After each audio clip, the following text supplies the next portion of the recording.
찬송가 539장, 찬송가 539장 찬송하시겠습니다.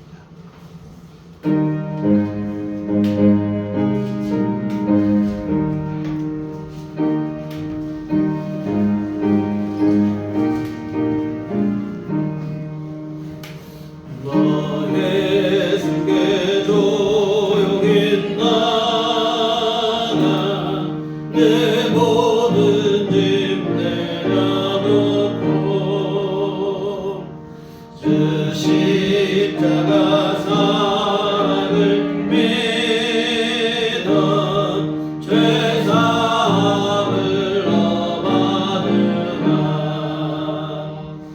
주 예수께 조용히 나가 내 마음을 쏟아오라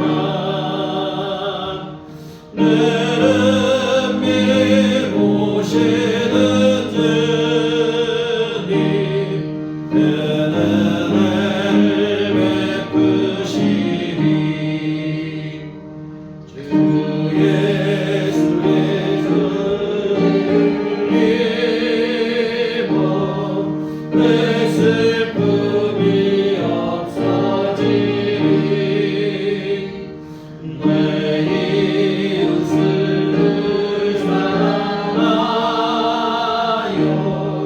너 많은 것 꺼져주나 주 예수께 조용히 나가 내 마음을 쏟아놓으라 늘은 늘 오시는 주님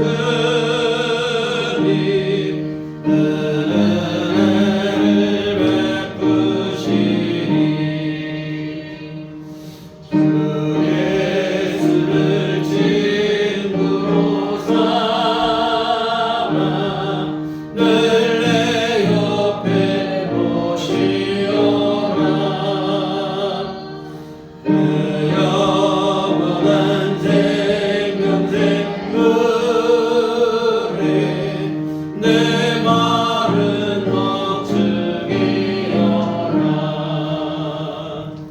주 예수께 조용히 나가 내 마음을 쏟아놓으라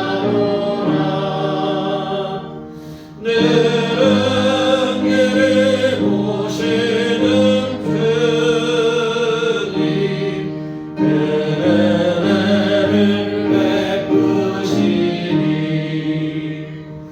너 주님과 사귀어 살면 새 생명이 넘치리라 주 예수를 찾는 이 앞에 참 밝은 빛 비추어라 주 예수께 조용히 나가 내 마음을 쏟아놓으라 늘은 길이 오시는 주님 은혜를 베푸시니 아멘. 다 같이 우리 기도하시겠습니다.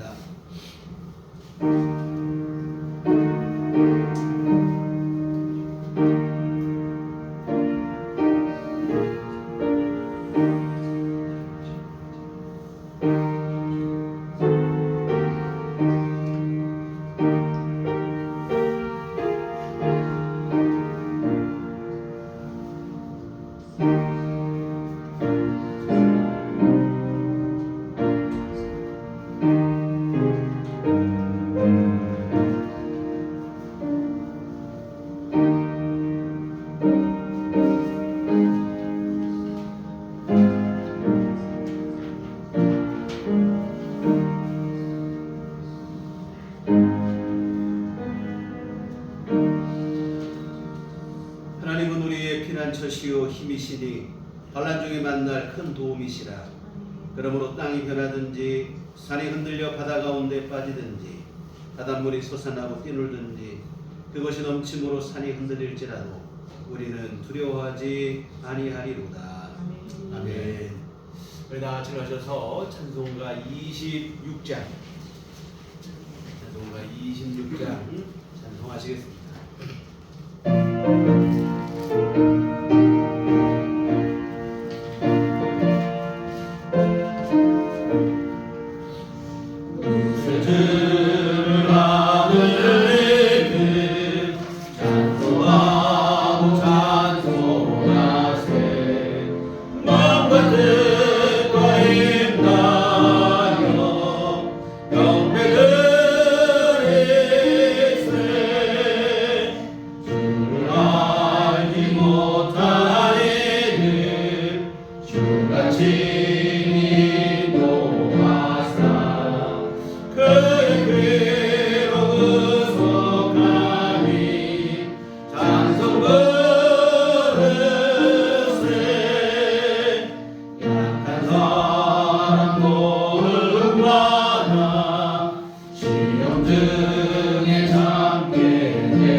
사도신경으로 신앙 고백하시겠습니다.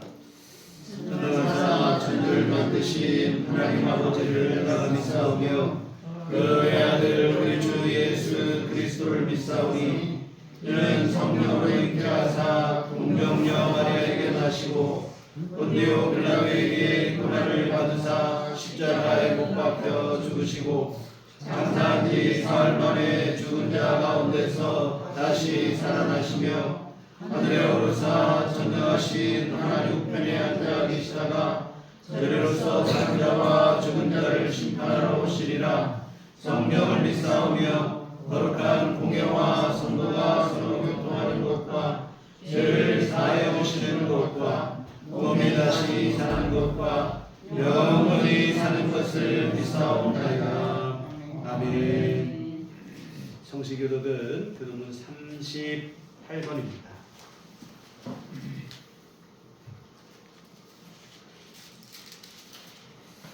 우리 38번, 10편, 92편 말씀 교독하시겠습니다.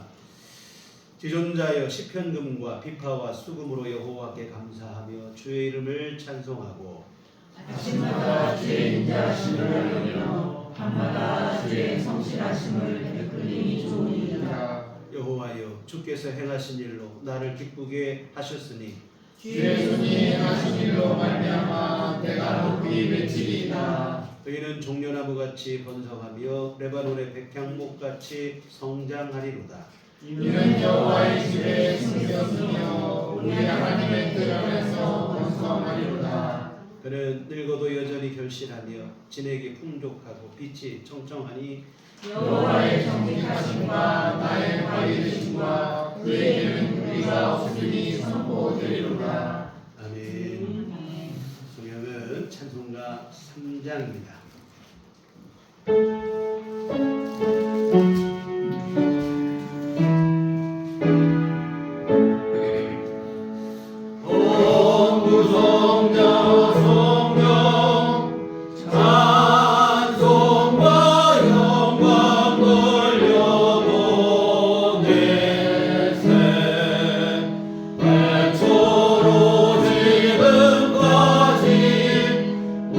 오요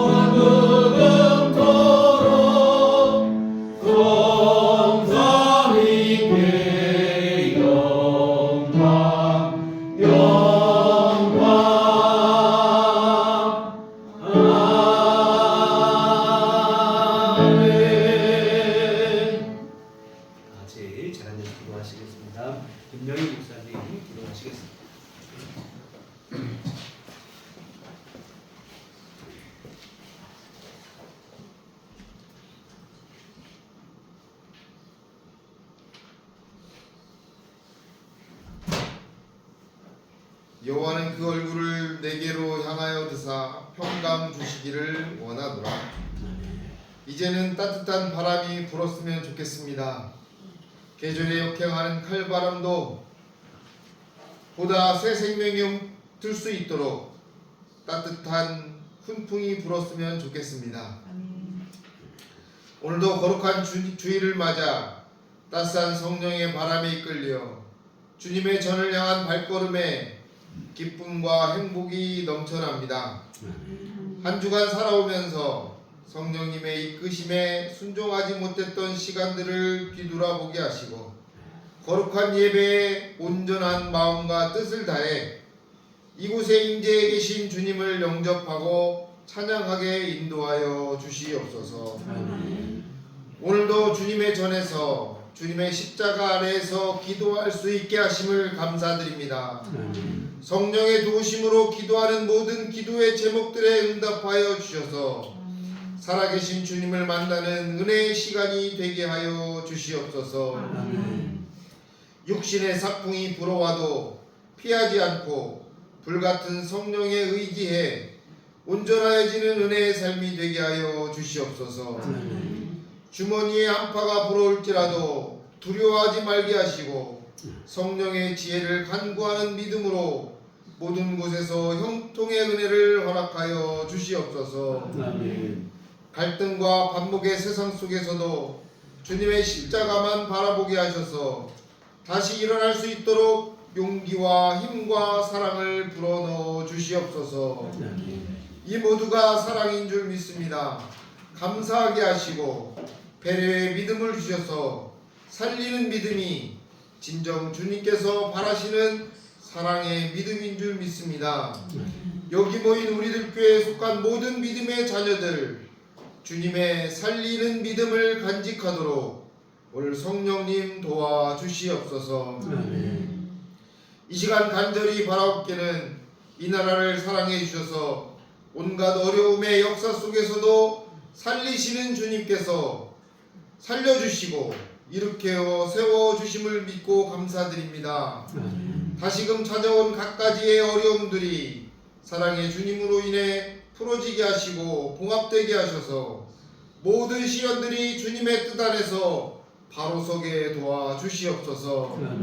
모두가 옳다고 주장하는 것들이 거짓 선지자들의 기획된 선동인지를 구별할 수 있는 영력과 지혜를 보내주신 성령을 통해서 깨닫게 하여 주시옵소서.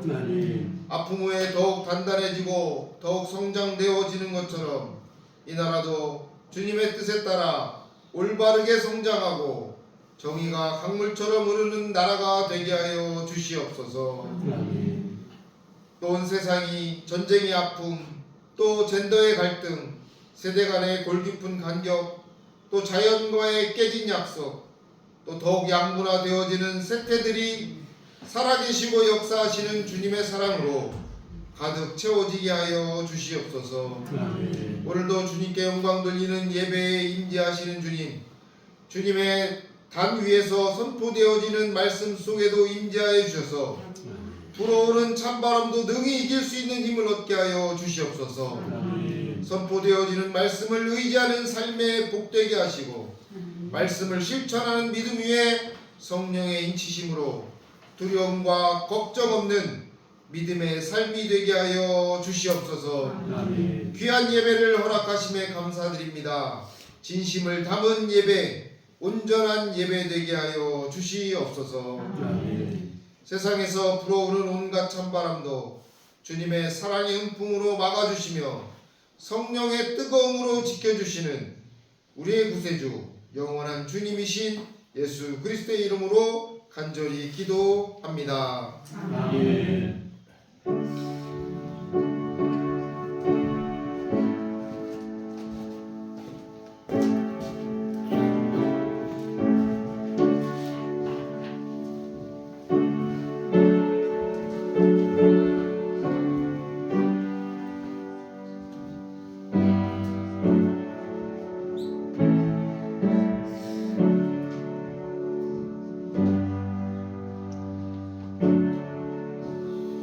하나님 가르치신 기도하시겠습니다. 하늘에 계신 우리 아버지여 이름이 거룩히 여김을 받으시오며 나라의 없으며 뜻이 하늘에서 이룬 것 같이 땅에서도 이루어지이다. 오늘날 우리에게 일용할 양식을 주옵시고 우리가 우리에게 죄 지은 자를 사하여 준 것 같이 우리를 사하여 주옵시고 우리를 시험에 들게 하지 마옵시고 다만 악에서 구하옵소서. 내 나라와 권세와 영광이 아버지께 영원히 사옵나이다. 아멘.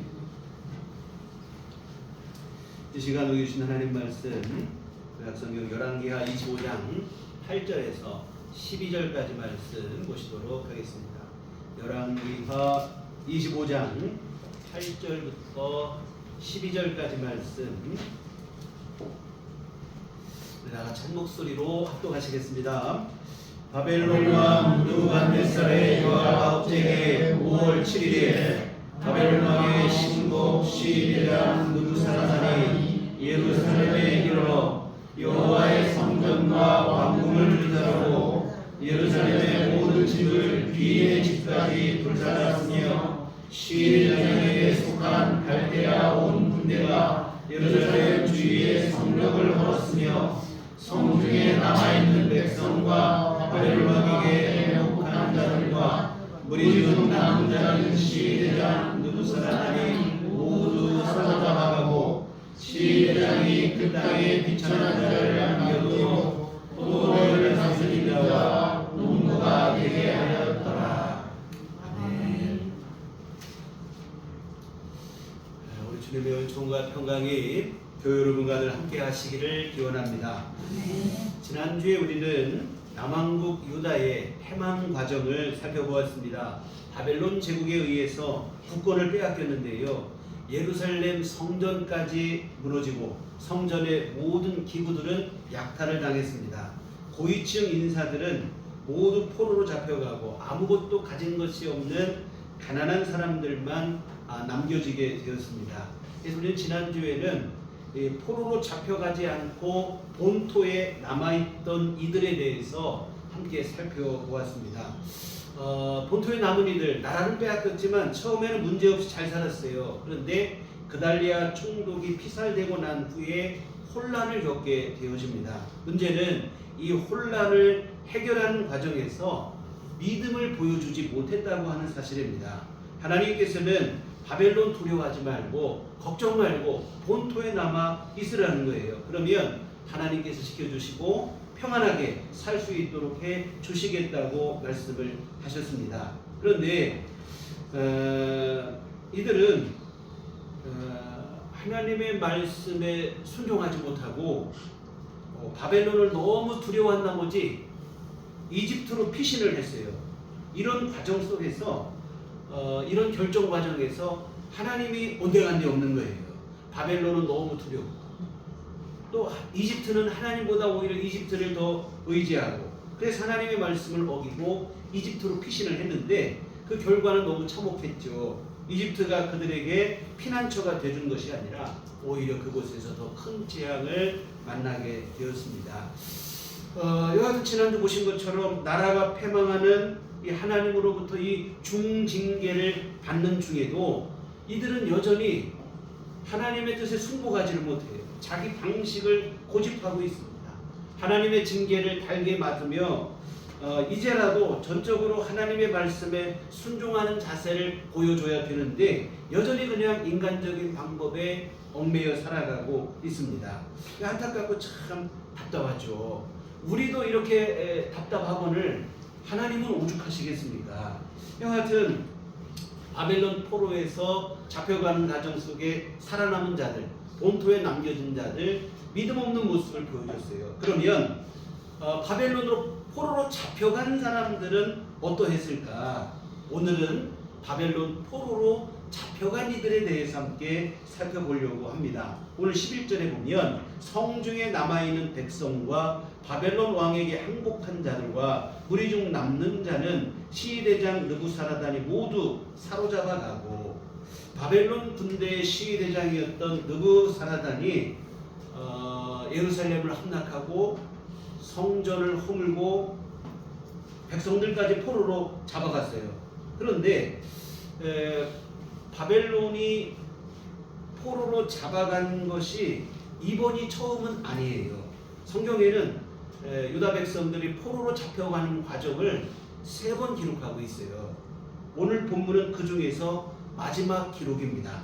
이게 본문 이전에 이미 2차례 포로로 잡혀간 일이 있었다 이 말인데요. 열왕기하 오늘 우리 25장인데 24장에 보시면 여호야김 그리고 또 그 아들 여호야긴 왕이 나오는데 그때에 2번 포로로 이미 잡혀가는 일이 있었어요. 그리고 이처럼 바벨론으로 포로로 잡혀간 사람들의 형편과 그들이 지내는 삶에 대한 얘기를 성경에 기록하고 있는데 에레미야서에도 있고 좀 에스겔서 그리고 다니엘서 등이 이 포로로 잡혀간 사람들이 바벨론 땅에서 어떻게 살았는지에 대한 얘기를 기록하고 있습니다. 오늘은 그 중에서 에레미야서의 내용을 기반으로 하여 함께 살펴보고 다음 주에는 에스겔서 내용을 한번 조금 더 살펴보도록 하겠습니다.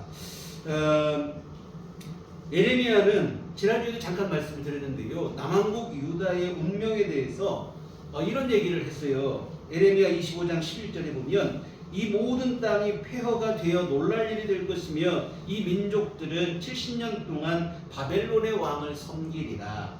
바벨론에 의해서 남왕국 유다가 패망하고 그리고 70년 동안 바벨론 왕을 섬기게 될 것이다. 이런 얘기입니다. 여러분 70년 하면 이게 아득한 세월이에요. 우리나라가 일제강점기가 몇 년이었냐면 36년이 못했죠. 35년하고 몇 개월인데 그렇다면 70년이면 그 2배가 되는 세월입니다. 이 70년 동안 바벨론의 지배를 받는다고 하면 이 포로로 잡혀간 사람들 생각해 보세요. 포로로 잡혀간 사람들은 70년 동안 고국으로 돌아올 수 없다. 그런 뜻이 돼요. 그러면 갓 태어난 갓난아기가 포로로 잡혀갔다 할지라도 언제 돌아옵니까? 70 노인이 돼서야 돌아올 수 있다는 얘기인데 만약 제가 지금 이 나이로 포로로 잡혀간다면 다시 돌아올 수 있는 가능성은 제로이죠. 제로. 못 돌아오는 거예요. 물론 1차로 포로로 잡혀간 것과 오늘 본문의 3차 포로로 잡혀간 사이에는 20년의 간극이 있어요. 그래서 3번째 포로로 잡혀간 사람들은 50년 만에 돌아오기는 했지만 그렇다고 쳐도 너무 긴 세월 아니겠습니까? 여하튼 포로에서 돌아오는 일은 포로 2세대나 3세대 사람들에게 해당되는 얘기인 것 같아요. 포로 1세대는 너무 절망적이죠. 나 거기서 죽겠구나 이런 생각이 드는 거예요. 그런데 여러분 포로로 잡혀간 사람들의 대부분은 어떤 생각을 하고 있었냐면 예레미야 선지자의 말을 믿지 않았어요. 거짓 선지자의 거짓 예언에 미혹되어서 어떤 기대감을 갖고 있었냐면 우리 포로로 잡혀갔지만 곧 돌아갈 것이다. 이런 기대를 갖고 있었어요. 에레미야 당시 하나냐라고 하는 이름의 거짓 선지자가 있었는데 이런 예언을 했습니다. 에레미야 28장 3절 4절에 보면 내가 바벨론 왕 느부갓네살이 이곳에서 빼앗아 바벨론으로 옮겨간 여호와의 성전 모든 기구를 2년 안에 다시 이곳으로 되돌려오리라. 내가 또 유다 왕 여호야김의 아들 여고니아와 바벨론으로 간 유다 모든 포로를 다시 이곳으로 돌아오게 하리니 이는 내가 바벨론 왕의 멍에를 꺾을 것임이니라 여호와의 말씀이니라 하시니라. 하나님께서 바벨론을 패망시킬 것이고 바벨론이 패망하는 그날에 빼앗겼던 성전의 모든 기구들을 되찾게 될 것이고 포로로 잡혀간 사람들도 다시 돌아오게 될 것이다. 그런데 이런 일이 언제 일어날 것이냐? 2년 안에 일어날 것이다. 이런 얘기를 했어요. 2년이 못 되어서 너희는 다시 돌아오게 될 것이니까 너무 절망하지 말아라. 이런 얘기를 한 것인데요. 그러면 얼마나 좋겠습니까만 이것은 거짓 예언이었어요. 하나님의 말씀이라고 하나냐가 얘기를 했지만 하나님은 뭐라고 하시냐면 나는 그런 사람을 선지자로 부른 적도 없고 그런 말을 그에게 허락한 적도 없다. 이런 얘기를 하십니다. 그런데 여러분 포로로 잡혀간 사람들은 무엇이 하나님의 뜻인가? 여기에는 별로 관심이 없었어요. 그냥 어떻게든 빨리 돌아가고 싶은 마음만 간절할 뿐입니다. 그렇다 보니까 에레미야의 70년 예언보다 이 거짓 예언에 더 열광을 한다 이 말입니다. 물론 그런 심정을 이해를 못하는 바는 아닙니다. 당연히 20년보다 2년이 훨씬 더 매력적으로 들렸겠지요. 그러나 우리가 하나님의 말씀 앞에서 우리가 가져야 될 기본적인 자세는 내가 듣고 싶은 말이 아니라 들어야 할 말입니다. 내가 듣고 싶은 말이 아니라 하나님께서 우리에게 하시고자 하시는 말씀이 무엇인가, 여기에 더 집중을 해야 되고 거기에 귀를 기울여야 합니다. 근데 포로로 잡혀간 이들은 뭐 그만한 영성이 부족했어요. 그저 그냥 하나님의 말씀보다는, 하나님이 나에게 주시는 말씀, 내가 들어야 할 말씀보다는 그래서 듣고 싶은 말에만 열광을 했다 이 말입니다. 2년 안에 돌아갈 수 있을 것이라 그 말에 기대감을 갖는 거예요. 상황이 이렇게 되니까 에레미야가 그러면 안 되거든요. 에레미야가 이런 기대감을 갖고 있는 이들에게 너희의 기대감, 헛된 기대감이다. 포로로 잡혀간 사람들에게 지금 에레미야는 예루살렘에 있고 이스라엘 본토에 있고 잡혀간 포로로 간 사람들에게 에레미야가 편지를 보내는 거예요. 편지를 보내서 뭐라고 하냐면 너희 곧 돌아올 것이라고 하는 그 기대감 버리라는 거예요. 바벨론에 의해서 나라를 잃고 포로로 잡혀가게 된 것은 그냥 우연히 일어난 일도 아니고 우리가 국력이 약해서 일어난 일도 아니고 사실은 하나님의 징계라는 거예요. 우리의 죄에 대한 하나님의 징계라. 근데 이 일이 그렇게 간단치가 않다는 거예요. 지은 죄가 너무 크기 때문입니다. 그러니 2년 안에 어영부영 어떻게 쉽사리 끝날 것이라는 그런 기대감 갖지 말아요. 그런 상황이 아니라는 겁니다. 이와 같은 예레미야는 바벨론의 포로로 잡혀간 이들에게 편지를 보내는데 그 주 내용이 뭐냐면 예레미야 29장 4절에서 6절 말씀에 보면 만군의 여호와 이스라엘의 하나님께서 예루살렘에서 바벨론으로 사로잡혀가게 한 모든 포로에게 이와 같이 말씀하시니라. 너희는 집을 짓고 거기에 살며 텃밭을 만들고 그 열매를 먹으라. 아내를 맞이하여 자녀를 낳으며 너희 아들이 아내를 맞이하여 너희 딸이 남편을 맞아 그들로 자녀를 낳게 하며 너희가 거기에서 번성하고 줄어들지 아니하게 하라. 무슨 얘기냐면 우리 2년 안에 곧 돌아갈 것이다. 이런 기대감 내려놓으라는 거예요. 너 거기서 집도 짓고 농사도 하고 결혼도 하고 자녀도 낳고 그 땅에 정착해 살라는 겁니다. 곧 돌아갈 것이라고 하는 헛된 기대감에 들떠 지내면 괜히 마음만 힘들어지는 거예요. 물론 2년 안에 뭐 돌아온다면요 괜찮겠지만 그럴 일은 없어요. 하나님이 정하신 70년이라는 세월이 지나야만 돼요. 그러니 기대감 갖고 있다가 괜히 마음만 낙심되는 거 아니겠어요. 그러니 예레미야는 뭐냐면 들뜬 마음 가라앉히고 느긋하게 마음 먹고 바벨론 땅에서 정부치고 살으라는 거예요. 결혼도 하고 자식도 낳고 농사도 짓고 집도 짓고 그렇게 살라는 겁니다. 이어지는 7절에 너희는 내가 사로잡혀가게 한 그 성읍의 평안을 구하고 그를 위하여 여호와께 기도하라. 이는 그 성읍이 평안함으로 너희도 평안할 것입니다. 바벨론의 평안을 구하고 그를 위해서 기도하라는 거예요. 괜히 적대감 갖고 저항해봐야 고생만 가중될 뿐이라 이 말입니다. 사실 그리고 바벨론의 패망은 하나님이 정하신 뜻이에요. 70년 세월이 지나면 바벨론 패망하고 돌아오게 되니까 그 전까지는 오히려 너희가 거기서 평안히 지내려면 70년 거기 살아야 되니 그럴 바에는 바벨론의 평안을 위해서 기도하라. 그래야 너희가 포로로 잡혀간 너희도 그 땅에서 문제없이 잘 지낼 것이다. 이런 말씀입니다. 여하튼 2년만 참으면 돌아갈 수 있을 것이라는 기대감에 부풀어 있었는데 날벼락 같은 말씀이 추워진 거예요. 이어지는 8절 9절에 만군의 여호와 이스라엘 하나님께서 이와 같이 말하노라. 너희 중에 있는 선지자들에게와 점쟁이에게 미혹되지 말며 너희가 꾼 꿈도 보지 듣고 믿지 말라. 내가 그들을 보내지 아니하였어도 그들의 내 이름으로 거짓을 예언함이라. 여호와의 말씀이니라. 2년 안에 돌아올 것이라고 했던 그 예언 거짓 선지자라는 거예요. 하나님 보낸 적 없다는 겁니다. 그리고 그런 말씀을 주신 적도 없다는 거예요.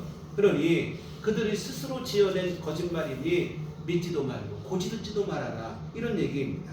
그러면서 하나님은 다시 한번 포로로 있는 자들에게 분명하게 말씀을 하시는데 10절에 보면 여호와께서 이와 같이 말씀하시니라. 바벨론에서 70년이 차면 내가 너희를 돌보고 나의 선한 말을 너희에게 성취하여 너희를 이것으로 돌아오게 하리라.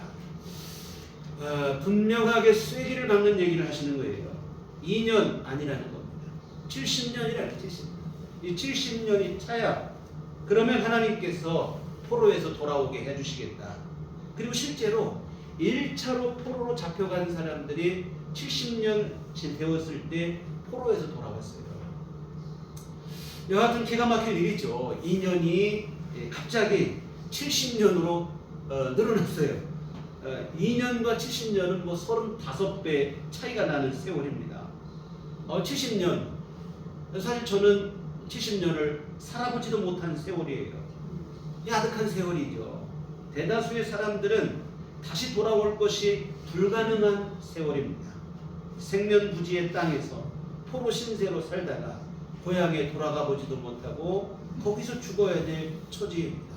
너무 절망적이고 비관적이죠. 우리가 여러분 이게 뭐 다른 사람 얘기니까 마음 편하게 이런 얘기를 듣는 거지, 이게 여러분 오늘 우리에게 지금 당면한 일이라고 생각해 보세요. 나라가 빼앗기고 우리가 포로로 끌려갔는데 70년 후에 돌아온다면 여기 돌아올 사람은 뭐 오래 살면 우리 고등학생, 학생 잘하면 돌아올 수 있을까 싶지만 대다수는 못 오는 거예요. 절망적이죠. 앞이 캄캄하죠. 그런데 하나님께서는 뭐라고 말씀하시냐면 아니라는 거예요. 너희 절망하지 말라는 겁니다. 낙심할 것도 아니라는 거예요. 오히려 희망이라고 말씀하시는데 이어지는 11절 여호와의 말씀이니라. 너희를 향한 나의 생각을 내가 아나니 평안이요 재앙이 아니니라. 너희에게 미래와 희망을 주는 것이니라. 바벨론 포로가 된 이들을 향하신 하나님의 생각은 재앙이 아니라 평안이라고 합니다. 낙심과 절망이 아니라 미래의 희망이라고 말씀을 하십니다. 여러분 지금 이 포로된 사람들 70년 포로 생활이라는 그 말씀 때문에 난리가 났어요. 그런데 하나님은 거기다 대고 희망을 얘기하시고 평안을 얘기하시고, 자칫 들리는 사람에게 생각이 어떻게 들리겠습니까? 하나님 우리를 놀리시나 조롱하시나. 근데 여러분 이거는 모르는 소리예요. 여러분 지금 상황을 전반적으로 생각을 해보셔야 돼요. 지금 하나님께서 포로 생활 70년을 말씀하시는 것은 사실은 가혹한 처사가 아니라 오히려 어쩌면 유다 백성들에게 선처를 베풀어 주신 일이라 이 말입니다. 여러분 하나님께서 이스라엘을 부르실 때는 어떤 마음으로 부르셨냐면 지난주에도 말씀드린 것처럼 세상을 구원하여 하나님께로 인도하라는 이 선교적 사명을 감당하라고 그들을 부르셨어요. 그런데 우리가 지금까지 보신 것처럼 이 사명을 감당한 적이 없어요. 오히려 이들은 이방인들을 하나님께로 인도한 게 아니고 이방인이라고 차별하고 무시하고 이들은 오히려 지옥의 땔감이라고 생각을 하는 그런 무자비한 생각을 가졌습니다. 더 문제는 그런 말을 하면서 오히려 자기들이 또 이방인들에게 물들었다는 거예요. 우상 숭배에 물들었습니다. 세상보다도 더 우상을 열심히 섬기는 그런 나라가 되기까지 했어요. 그렇다면 여러분 이것은 더 이상 두고 볼 게 없어요. 더 두고 봐야 시간 낭비고 더 이상 뭐 가망이 없어요. 어떻게 하셔야 되겠습니까? 하나님의 사명을 저버리고 오히려 헛되기로 나가고 자기들이 더 타락해버리고 결국 하나님의 심판, 무서운 심판과 멸망으로 끝내는 것밖에는 다른 길이 없다 이 말입니다. 그런데 하나님은 그런 상황에서 이 유다 백성들에게 심판을 내리신 게 아니라 무엇을 말씀하셨습니까? 지금 보신 것처럼 포로 생활 70년을 말씀하시는 거예요. 70년 포로 생활이 너무 가혹한 것 같지만 사실은 그들의 죄를 생각하면 그들의 행한 일들을 생각하면 오히려 감지덕지한 일이라 이 말입니다. 그리고 70년을 말씀하셨다는 것은 무슨 얘기입니까? 70년 포로 생활을 말씀하셨다는 뜻은 70년 후에는 하나님께서 징계를 거두시고 다시 회복하시겠다는 뜻이 그 가운데 담겨져 있는 거예요. 여러분 지금은 심판으로 끝나야 마땅한 상황인데 70년 포로 생활하는 것으로 하나님께서는 그들의 잘못을 마무리 짓고 그 후에는 하나님께서 다시 한번 기회를 주시겠다. 이게 바로 오늘 본문의 상황입니다. 그렇다면 여러분 이것은 재앙이 아니에요. 하나님의 말씀대로 평강, 미래의 희망인 줄 믿습니다. 낙심하고 절망할 일이 아니죠. 원망하고 불평할 일은 더더욱 아니라는 말입니다. 오히려 하나님 앞에 그 선처를 베풀어 주심에 감사한 마음이 돼야 돼요. 그리고 포로 생활 70년 하는 동안 어떻게 해야 됩니까? 자신들의 죄를 생각하며 자숙해야 돼요. 자신들의 죄를 뉘우쳐야 됩니다. 진심으로 반성하고 회개하는 시간으로 삼아야 되는 거예요. 하나님이 내리시는 그 징계의 매를 달게 맞고 돌이켜야 됩니다. 절대로 원망이나 불평하면 안 돼요. 그런데 여러분 안타깝게도 오늘 포로로 잡혀간 사람들은 하나님의 이런 말씀을 예레미야의 편지를 통해서 들었음에도 불구하고 뭐라고 하냐면 원망과 불평의 마음을 내려놓지 않습니다. 예레미야의 편지를 받아보고는 우리가 그렇지, 우리가 잘못했지 하고 회개하고 반성해야 되는데 오히려 분노하기 시작하는 거예요. 무슨 이런 말도 안 되는 편지를 보내느냐 막 화를 내는 거예요. 얼마나 화가 났던지 포로로 잡혀갔던 사람들 중에 스마야라고 하는 사람이 있었는데 이 스마야라는 사람은 자기 본토에 편지를 보내는 거예요. 본토 예루살렘의 제사장들에게 편지를 보냈는데 그 편지의 내용이 뭐냐면 이 미치광이 선지자 예레미야 왜 그냥 두냐, 말도 안 되는 얘기하고 있다. 우리에게 편지를 보내가지고 집을 짓고 농사 짓고 결혼하고 자녀 낳고 정착하고 살고 오히려 바벨론을 위해서 기도하라고 하고 이런 말도 안 되는 거짓 예언을 하는데 왜 그리 그냥 가만두고 보느냐. 거짓 예언 일삼는 예레미야 빨리 처단하라. 이런 편지를 예루살렘 본토에 있는 제사장들에게 보낸 거예요. 여하튼 뭐냐면 회개하고 반성한 게 아니라 원망과 불평으로 일삼는 그런 일들을 하고 있어요. 안타까운 일이죠. 사실 여러분 지금은 원망할 때가 아닙니다. 심판으로 끝나야 할 상황에서 하나님께서 다시 한번 기회를 주셨으면 선처도 이런 선처가 없죠. 감사해야 됩니다. 원망하면 안 되고 하나님의 그 긍휼과 자비하심에 감사하며 내가 지금 왜 매를 맞게 되었는지 자신들의 삶을 천천히 돌아보며 회개하고 성찰하고 반성하는 그러한 시간을 삼아야 된다 이 말입니다. 근데 이들은 자신들의 잘못은 생각하지 않는 거예요.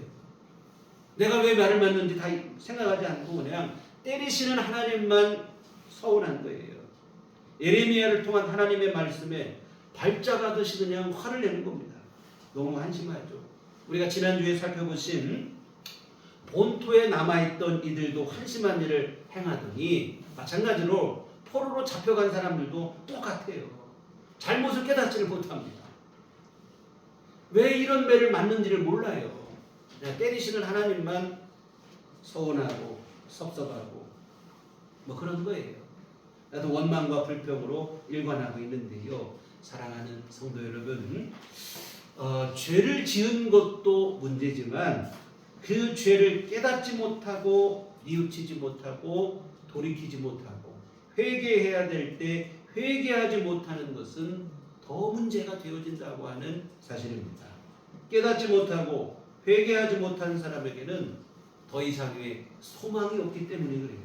우리가 아무리 큰 죄를 지었을지라도 자신의 잘못을 진심으로 깨닫고 뉘우치는 그리고 회개하는 사람에게는 소망이 있어요. 하나님께서 용서의 은혜를 베풀어 주실 것이라고 하는 사실입니다. 그러나 깨닫지 못하고 뉘우치지 못하는 사람은 하나님도 어떻게 할 수가 없어요. 용서하고 싶어도 용서할 수가 없습니다. 우리가 여러분 자녀들에게 잘못했을 때 때릴 때도 왜 맞는지 아냐, 너 뭐 잘못했냐고 물어보면 알아야 그래도 되게 용서를 해줄 거 아니에요. 끝까지 아득바득 덤벼들면 어떡합니까? 이게 방법이 없어요. 용서해 줄 수가 없다 이 말이에요. 하나님도 마찬가지예요. 다시 은혜를 부어주고 싶어도 부어주실 수가 없다고 하는 사실입니다. 자신의 잘못을 깨닫고 뉘우치고 회개하는 마음이 반드시 필요합니다. 죄를 어찌 보면 죄를 안 짓는 것보다도 회개할 줄 아는 마음이 더 필요해요. 왜? 우리 인생은 이미 타락한 육신이 되다 보니까 죄를 안 짓는 게 어찌 보면 불가능할 수밖에 없어요. 진짜 우리에게 필요한 것은 회개하는 마음이고 진심으로 주의 은혜를 의지하는 그 마음일 줄 믿습니다. 사랑하는 성도 여러분, 여하튼 오늘 본문의 상황 속에서 볼 때 유다 백성들 고난과 시련이 닥쳤어요. 근데 그 고난과 시련의 의미를 깨닫지 못하다 보니까 계속 이렇게 하나님이 바라시는 방향과 어긋나고 있어요. 하나님은 돌이키라고 깨달으라고 때리시는데 왜 때리냐고 그냥 항변만 하고 있는 그런 상황입니다. 여러분, 하나님께서 우리에게 고난과 시련을 내리실 때 우리 앞에 환난과 역경이 가로막고 있을 때 우리가 해야 할 일이 있어요. 뭘 하셔야겠습니까? 기도하셔야 될 줄 믿습니다. 기도를 통해서 왜 내게 이런 고난과 시련이 닥쳤는지를 깨달으셔야 돼요.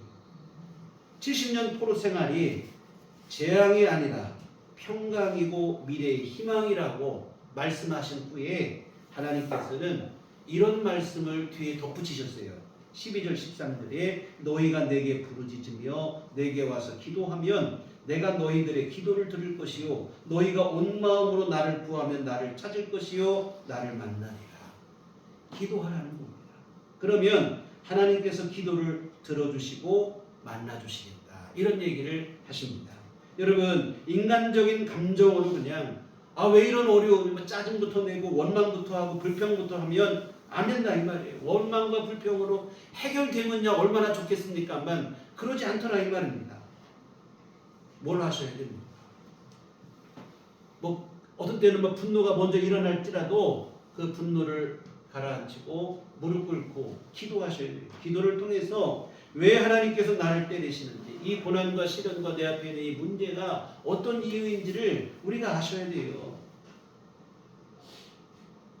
그래야 우리에게 희망이 있다 이 말입니다. 정말로 이렇게 고난과 시련, 특히 오늘 본문의 상황, 이런 나라를 빼앗기고 나라가 타락하고 빼앗기고 과정 속에서 정말로 이런 문제를 놓고 고민하며 기도했던 선지자가 있어요. 우리 성경에 나오는 하박국 선지자입니다. 이 하박국 선지자도 처음에는 하나님의 뜻을 알지를 못했어요. 그래서 마음속에 그냥 분노가 가득했던 사람입니다. 하박국이라고 하는 이름은 씨름하는 자 이런 뜻인데 정말로 그 마음속에 분노와 고민과 여러 가지 의로운 분노 이런 걸 품고 하나님 앞에 씨름하듯이 기도했던 사람인데 정말로 간절히 기도를 했어요. 하박국의 처음 기도는 사실은 뭐였냐면 남유다 왕국이 우상 숭배하고 죄를 짓고 타락하고 갈수록 죄를 짓는 거예요. 그런데 하나님이 그냥 가만히 두고 보시는 것 같은 거예요. 왜 하나님 가만히 계십니까? 이렇게 죄를 지으면 하나님 벌을 내리시는 거예요. 징계를 내리시는 해야 되는데 하나님 왜 가만히 계십니까? 하나님께서 이 죄를 그냥 방관하시느냐 따지듯이 기도를 했어요. 그때 하나님이 뭐라고 하시냐면 걱정 말라는 거예요. 나도 알고 있다. 이 나라가 타락하고 죄짓고 하나님도 아신다는 거예요. 그러면서 하나님 하시는 말씀이 뭐냐면 때가 되면 내가 벌을 내릴 것이다. 그러면서 오늘 본문의 상황 말씀하시는 거예요. 바벨론이라는 나라를 통해서 이 나라를 벌하겠다. 이런 얘기를 하십니다. 근데 하나님의 이 응답을 듣고 난 다음에 하박국 선지자가 그렇죠. 감사합니다 하고 하나님 앞에 시원한 마음이 된 게 아니라 하나님의 이 응답을 듣고 나니까 고민이 더 깊어지는 거예요. 왜 그런 고민을 했냐면 하박국 선지자는 이런 생각이에요. 하나님 이게 말이 되는 얘기냐. 우리나라도 죄짓고 타락한 건 맞지만 바벨론 제국은 우리보다 훨씬 더 죄를 짓는 나라다. 더 포악한 나라다. 그런데 어떻게 그런 우리보다 더 악한 나라를 통해서 이 나라를 벌하신다는 게 부당하지 않습니까? 사실 오늘 본문에 포로된 자들의 생각도 그런 비슷한 생각들도 있었던 거예요.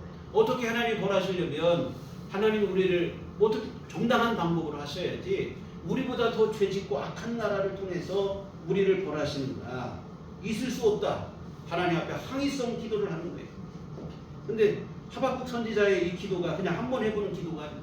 이렇게 기도하고 난다면 하나님께서 나에게 뭐라고 응답하실지 내가 기다리리라. 뭐냐면 이 사람은 끈질기게 물러서지 않고 하나님 앞에서 기도를 했어요. 이렇게 기도할 때 하나님께서 응답을 하시는데 뭐라고 응답을 하시냐면 하나님이 바벨론의 그 포악함 하나님도 모르시는 거 아니라는 거예요. 하나님도 아신다는 겁니다. 그래서 이 바벨론은 그들의 죄로 말미암아 반드시 벌을 받게 될 것이다. 오늘 얘기로 보면 70년 후에 바벨론에 패망하는 그 얘기입니다. 왜냐하면 바벨론은 자기 죄로 말미암아 자기 벌 받을 것이다. 그러면서 하나님 하시는 말씀이 뭐냐면 그러나 바벨론에 의해서 지금 징계를 받고 매를 맞는 이스라엘은 매를 맞고 나면 너희들은 회복될 것이다. 의인은 믿음으로 말미암아 살리라 그런 얘기를 하셨는데 너희가 매를 맞고 돌이키면 너희가 회개하고 나면 내가 다시 은혜를 베풀고 너희는 다시 살게 될 것이다. 이런 얘기입니다. 그래서 하나님의 이 응답을 들은 후 하박국 선지자가 하나님께 감사의 기도를 드리는 거예요. 사실은 하박국 선지자가 받은 응답이나 아까 보신 말씀 하나님께서 바벨론 포로된 자들에게 너희를 향한 나의 생각은 재앙이 아니라 평강이다. 미래의 희망이라.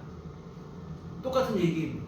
지금 매를 맞지만 매 맞고 난 다음에는 너희에게 희망이 있고 소망이 있고 다시 살게 될 것이다. 그런 얘기입니다. 이 얘기를 들었을 때 포로된 사람들은 그 의미를 깨닫지 못하고 그냥 자기 욕심으로 원망 불평했지만 하박국 선지자는 하나님의 그 응답을 듣고는 하나님의 선하신 뜻을 알고 감사한 마음으로 기도를 하는데 우리가 너무 잘 아는 기도입니다. 하박국 3장 17절 18절에 비록 무화과 나무가 무성하지 못하며 포도나무에 열매가 없으며 감람나무에 소출이 없으며 밭에 먹을 것이 없으며 우리의 양이 없으며 외양간에 소가 없을지라도 나는 여호와로 말미암아 즐거워하며 나의 구원의 하나님으로 말미암아 기뻐하리로다. 원망으로 분노로 기도하러 나갔던 하박국 선지자가 찬송으로 나아가게 됐어요. 물론 뭐 매를 맞는 거 좋을 거야 없지만 하나님께서 우리에게 깨달으라고 때리시고 돌이키라고 때리시는 매라면 달게 맞겠다는 게 하박국 선지자의 얘기입니다. 때리신 후에 나를 새롭게 하실 하나님의 그 은혜를 생각하며 내가 지금 매를 맞을 것 같아도 원망할 게 없다는 거예요. 기쁘다는 겁니다. 비록 바벨론에 의해서 나라를 잃을지라도 원망할 게 없다는 거예요. 여러분 아까 보면 무화과 나무에 뭐 열매가 없고 포도나무에 열매가 없고 감람나무 소출이 없고 밭에 먹을 것이 없고 우리의 양이 없고 외양간에 소가 없고 이게 무슨 상황이냐면 전쟁으로 황폐될 상황이에요. 전쟁 나고 나면 뭐 먹을 게 뭐가 있고 뭐 가질 게 뭐가 있습니까? 다 그냥 무너지고 빼앗기고 그러는 거잖아요.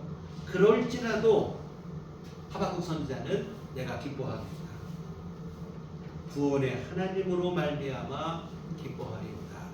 하나님께서 나를 때리시고 벌하신 후에 나를 새롭게 하실 것을 믿고 감사하겠다 하는 그 성숙한 기도입니다.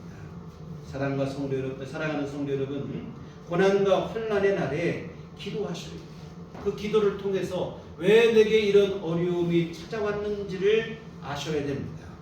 그러면 하박국 선지자처럼 감사하게 되는 거예요. 고난의 매를 만다 할지라도 원망과 불평이 아니라 하나님께서 이루실 매를 맞고 난 이후에 주실 은혜를 생각하며 구원의 하나님으로 인해 감사하게 되는 그 믿음의 자리에 서게 될 줄 믿습니다. 여러분 육신의 감정으로 접근해서 무조건 원망부터 하고 이러시면 곤란해요. 문제가 해결되는 게 아니라 얽힌 실타래를 더 얽혀버리게 만드는 그런 악순환이 되고 마는 거예요. 기도하셔야 됩니다. 기도하실 때 하박국 선지자처럼 간절하게 기도하셔야 될 줄 믿습니다. 그 기도를 통해서 고난의 의미를 깨달아야 돼요. 오늘 본문에 포로로 잡혀간 사람들과 같은 그 어리석은 선택을 하지 않기를 부탁을 드립니다. 진심으로 기도하고 기도하시면 깨닫게 될 거예요. 우리를 향하신 하나님의 생각은 절대로 재앙이 아니라 평강이요 미래의 희망이라는 사실을 깨닫게 될 것입니다. 당장은 고난과 시련처럼 보이지만 그것으로 인해 끝나는 게 아니라 그 일을 통과한 후에 우리가 새롭게 세워질 것을 믿게 되어질 것입니다. 사실 여러분, 우리가 고난과 시련을 만나는 데는 몇 가지 이유가 있어요. 첫째는 바로 오늘 본문의 경우처럼 죄에 대한 징계로 고난이 올 때도 있습니다. 두 번째는 우리의 믿음을 성숙시키기 위해 하나님이 연단의 훈련으로 주시는 고난이 있을 때도 있습니다. 세 번째는 저주, 멸망으로 오는 그 심판으로 오는 그러한 고난도 있어요. 그런데 여러분, 이 세 번째는 우리와 상관이 없어요. 왜 그러냐면 그리스도 예수 안에 있는 자에게는 결코 정죄함이 없다고 했으니 예수 믿어 구원받은 하나님의 백성에게 저주와 멸망과 심판은 우리와 상관이 없어요. 우리와는 상관이 없는 일이라 이 말입니다. 그럼 우리에게 해당되는 것은 두 가지 경우예요. 징계이거나 연단입니다.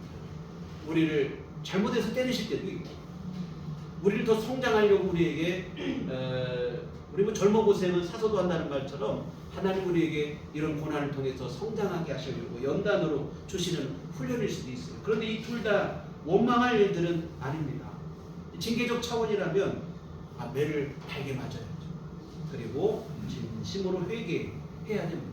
그럼 하나님께서 우리를 다시 회복하여 주실 줄 믿습니다. 연단의 훈련도 마찬가지예요. 믿음으로 잘 인내하셔야 될 줄 믿습니다. 그러고 나면 한 단계 더 성숙하게 되는 은총을 주님께서 우리에게 베풀어 주실 줄 믿습니다. 여하튼 징계가 됐든 연단이 됐든 이게 우리가 원망할 일이 아니에요. 낙심할 일도 아니라 이 말입니다. 아까 에레미야 29장 11절 말씀 그대로 여호와의 말씀이니라 너희를 향한 나의 생각을 내가 하나니 평안이요 재앙이 아니니라 너희에게 미래와 희망을 주는 것입니다. 우리를 정결하게 하시고 우리를 성숙하게 하시는 하나님의 은총의 사랑의 손길이라고 하는 사실입니다. 그래서 이것이 바로 기독교에서 말하는 고난의 신비입니다. 고난이 우리에게 아픔과 고통으로 끝나는 게 아니고 그 고난을 통해서 더욱 정결해지고 성숙해지는 그러한 놀라운 일들을 이루는 이 고난의 신비인데요. 그래서 여러분 무조건 낙심부터 하고 절망부터 하고 원망부터 불평부터 이런 습관을 우리가 이제는 버리셔야 됩니다. 기도하시세요. 하박국 선지자처럼 간절히 기도하시기를 부탁을 드립니다. 설령 원망과 불평, 낙심의 마음이 사라지지 않더라도 여러분 그 마음을 가지고 딴 데 가서 풀면 안 돼요. 하나님 앞에 기도로 나가셔야 될 줄 믿습니다. 하나님 앞에 고민하며 씨름하셔야 돼요. 내가 원망하고 불평하더라도 하나님 앞에서 떠나지 않고 기도의 자리를 지키면서 거기에서 원망과 불평의 마음을 갖고 고민하고 씨름하셔야 그래야 우리에게 소망이 있는 줄 믿습니다. 하나님께서 반드시 하나님 앞에서 간절한 마음으로 절박한 심정으로 고민하고 씨름하는 자에게는 성령께서 깨닫게 하시는 은혜를 반드시 베풀어 주십니다. 그리고 그 마음속에 정말로 하나님 앞에서 그 문제를 해결할 수 있는 능력도 주시옵소서. 징계를 받는 것을 깨달으면 회개하게 할 것입니다. 또한 하나님께서 우리에게 연단하시는 일이라면 인내할 수 있는 힘도 하나님이 주셔서 이와 같은 우리로 하여금 정결하게 되고 성숙하게 되는 은혜를 반드시 베풀어 주실 줄 믿습니다. 이와 같은 낙심과 절망이 아닌 기도하심으로 고난의 신비를 경험하시는 우리들께 온 교훈을 되시기를 주님의 이름으로 축원합니다. 들어가시겠습니다. 하나님 아버지, 포로로 잡혀간 이들의 이러한 우매함을 우리에게서는 벗겨주시옵소서. 하나님 앞에 지혜로운 마음이 될 수 있게 하여 주시옵시고 그저 내가 듣고 싶은 말이 아니라 내가 진정으로 들어야 될 말, 나를 살리는 하나님의 말씀에 집중하게 하여 주시옵소서. 원망과 불평이 아니라 기도로 나아가게 하시어서 하나님께서 허락하신 고난의 의미를 알게 하시고 그 고난을 통하여 오히려 고난의 신비를 이루어가는 우리의 믿음이 되도록 도와주시옵소서. 예수님 이름으로 기도했습니다. 아멘. 찬송가 270장 찬송가 270장 찬송하시겠습니다.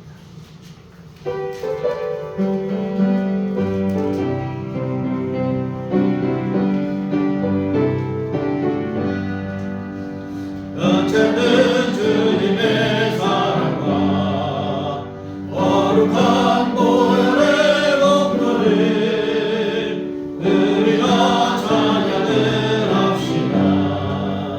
주님을 만나볼 때까지 예수는 우리를 깨끗게 하시는 주시니 그의 피 우리를 눈보다 더 익게 하셨네.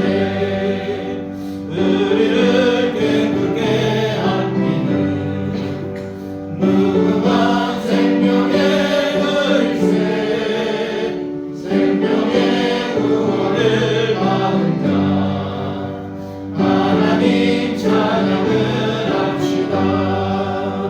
예수는 우리를 깨끗게 하시는 주시니 그의 피 우리를 눈보다 더 익게 하셨네. 주님의 거룩한 보혈을 날마다 이루어 간증해 담대히 싸우며 나가세. 천국에 들어갈 때까지 예수는 우리를 깨끗게 하시는 주시니 그의 피 우리를 눈보다 더 익게 하셨네. 십자가 단단히 붙잡고 날마다 이기며 나가세.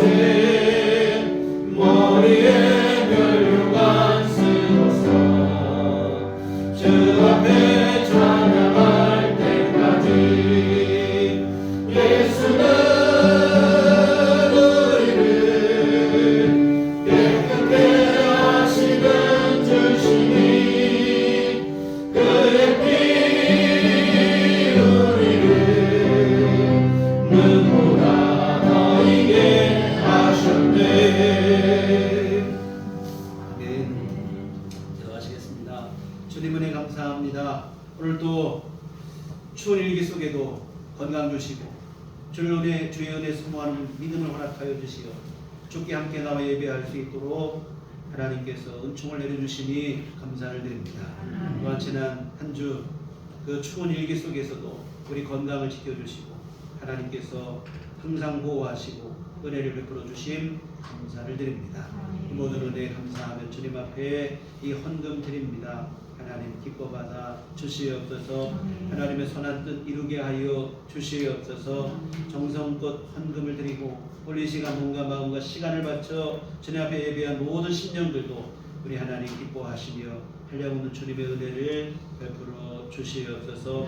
무엇보다 우리 안에 성숙한 믿음을 허락하여 주시어 어떤 가운데서도 원망과 불평이 아니라 하나님 앞에 믿음으로 설 수 있는 성숙한 믿음의 사람들이 다 되게 하여 주시옵소서. 아버지 하나님, 우리 삶의 모든 상황들을 우리 주님께서 보살펴 주시어 우리에게 필요한 모든 것들 주께서 일일이 공급하여 주심으로 주 안에 참된 평안함과 넉넉함을 누리는 삶이 될 수 있도록 도와주시옵소서. 무엇보다 아버지 하나님, 이제 감기가 유행하고 있는 이러한 추운 겨울철을 보내고 있습니다. 우리 하나님께서 우리 모든 교우들을 지켜주시어 건강하도록 도와주시옵소서. 특별히 노년의 성도님들 이 호흡기 질환에 걸리지 않도록 주께서 붙들어 주시어서 건강함으로 이 겨울을 잘 이겨낼 수 있도록 주님 도우시고 아버지 함께하여 주시옵소서. 우리 모두에게 날마다 하나님께서 새 힘 허락하여 주시어 우리 활동하고 생활하고 우리가 해야 될 모든 일 감당하는 일들에 하나님께서 불편함이 없도록 하나님 은혜를 베풀어 주시옵소서. 아버지 하나님, 또한 우리 경제적 한파를 맞고 있는 이 시대 고물가 속에서도 우리 하나님께서 우리 모든 성도들의 가정 경제를 지켜주시옵시고 하나님께서 풍성히 채우시고 해야 할 하지 못해서 어려움 당하는 일 없도록 주님께서 모든 것을 베푸시고 일용할 모든 것을 날마다 하나님께서 공급하여 주시옵소서.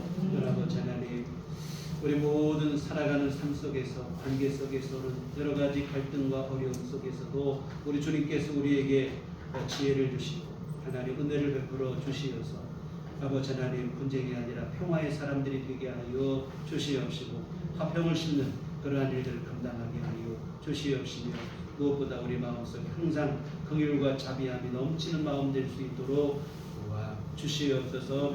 아버지 하나님, 앞으로 한 주간 살아갈 때 주께서 이와 같은 도움으로 함께 하시어 우리가 모든 일 속에서 참된 평강을 누릴 수 있도록 주님 함께하여 주시옵소서. 예수님 이름으로 기도했습니다.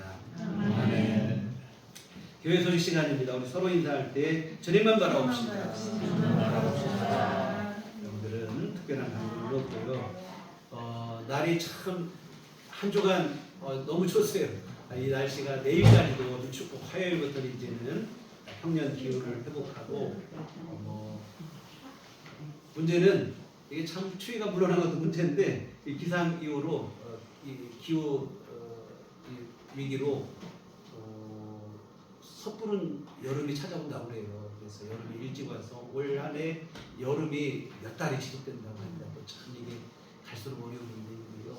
하여튼 이런 심각한 위기, 기후 위기 속에서도 하여튼 잘 대처하셔서 건강하게 생활하시고 또 우리 생활을 조금 간소화해서 어찌 하면 좀 참 쉬운 일은 아닌 것 같은데요.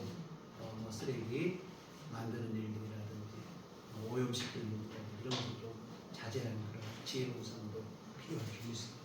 우리 다 같이 일어나셔서 서로를 축복하시며 평안을 너에게 주노라. 예, 찬양하시겠습니다.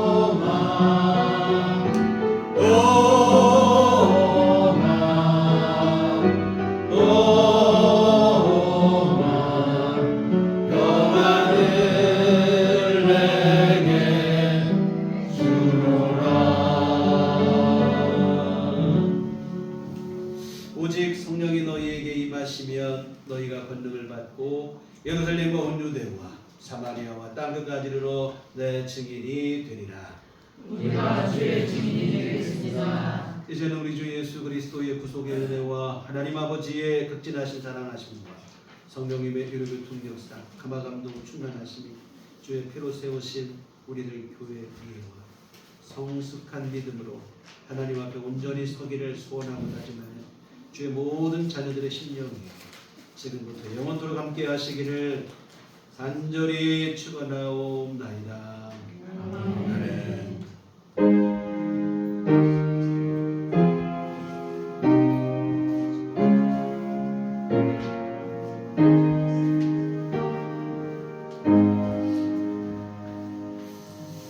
감사합니다. 이상 주일 예배를 마치도록 하겠습니다.